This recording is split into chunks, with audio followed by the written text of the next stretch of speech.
Halo, Assalamualaikum warahmatullahi wabarakatuh. Nah, pada kesempatan kali ini saya akan menjelaskan tentang materi esensialisme. Namun, sebelum itu saya akan memperkenalkan diri terlebih dahulu.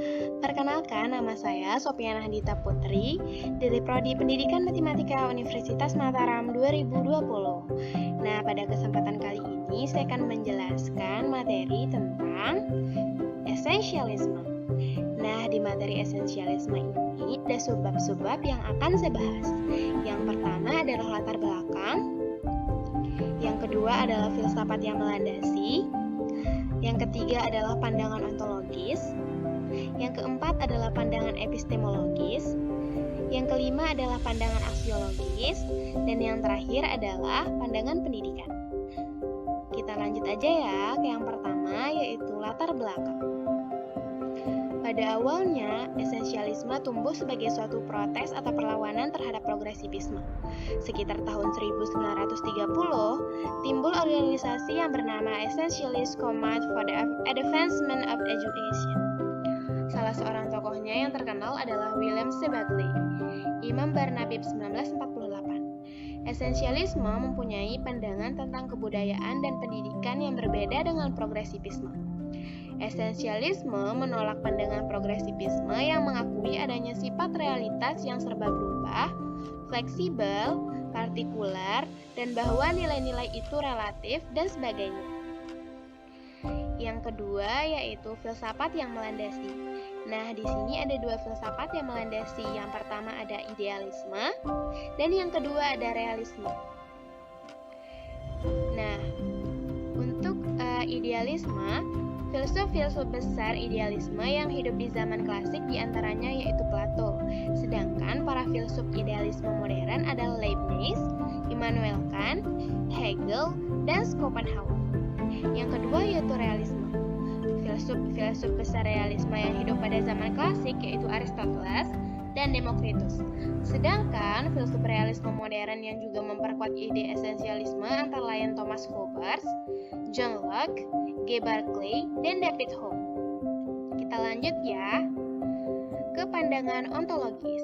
Di sini pandangan ontologis juga ada dua. Yang pertama yaitu ontologi idealisme, dan yang kedua yaitu ontologi realisme.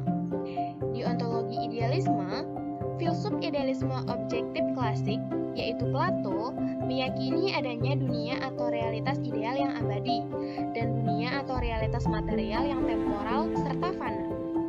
Realitas ideal itu adalah kata akhir dari segala realitas, sedangkan realitas material hanyalah penampakan saja atau hanya kopi dari realitas ideal.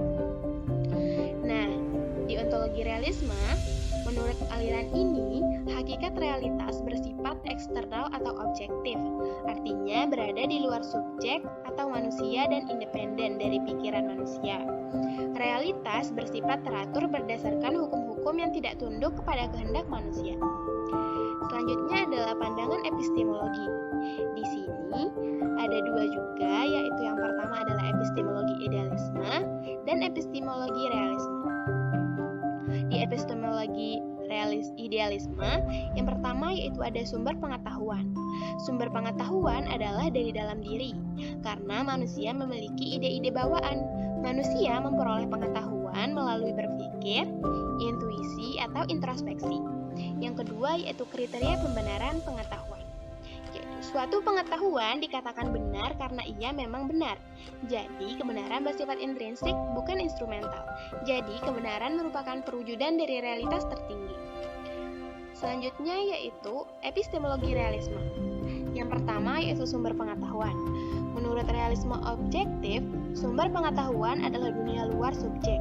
Pengetahuan diperoleh dari pengalaman dan pengamatan. Yang kedua yaitu kriteria pembenaran. Suatu pengetahuan diakui benar jika pengetahuan itu sesuai dengan realitas eksternal atau objektif dan independen. Selanjutnya yaitu pandangan aksiologis. Nah, di sini pandangan aksiologis juga dibagi menjadi dua, yaitu aksiologi idealisme dan aksiologi realisme.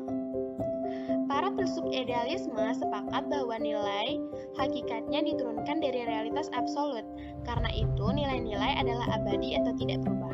Adapun menurut Immanuel Kant, dasar nilai sosial itu adalah kemerdekaan individu, sebab kemerdekaan individu manusia akan mendasari kehidupan sosial yang adil dan sejahtera.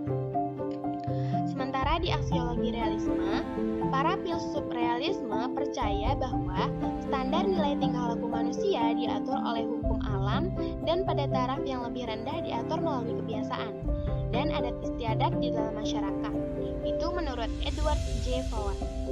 Ini berarti bahwa kata hati adalah cerminan aspirasi masyarakat, bukan perwujudan Tuhan. Selanjutnya adalah pandangan pendidikan. Nah, di pandangan pendidikan ini ternyata ada berbagai macam loh. Ada 6 macam. Yang pertama adalah pendidikan. Bagi penganut esensialisme, pendidikan merupakan upaya untuk memelihara kebudayaan, education as cultural conservation. Mereka percaya bahwa pendidikan harus didasarkan kepada nilai-nilai kebudayaan yang telah ada sejak awal peradaban manusia. Yang kedua yaitu tujuan pendidikan. Pendidikan bertujuan mentransmisikan kebudayaan untuk menjamin solidaritas sosial dan kesejahteraan umum. Itu menurut E.J. Power tahun 1982. Selanjutnya ada sekolah. Fungsi utama sekolah adalah memelihara nilai-nilai yang telah turun-temurun dan menjadi penuntun penyesuaian orang atau individu kepada masyarakat. Itu menurut Majid Noor dan kawan-kawan pada tahun 1897. Selanjutnya adalah kurikulum. Kurikulum terdiri atas berbagai mata pelajaran yang berisi ilmu pengetahuan, agama, dan seni yang dipandang esensial. Seperti pada saat ini ya, kita mempunyai berbagai macam mata pelajaran. Selanjutnya itu metode. Dalam hal metode pendidikan, esensialisme menyarankan agar sekolah-sekolah mempertahankan metode-metode tradisional yang berhubungan dengan disiplin mental. Dan yang terakhir adalah peran guru dan peserta didik. Guru atau peserta didik berperan sebagai moderator atau jembatan antara dunia masyarakat atau orang dewasa dengan dunia anak. Peran peserta didik sendiri adalah belajar, bukan untuk mengatur pelajaran. Belajar berarti menerima dan mengenal dengan sungguh-sungguh nilai-nilai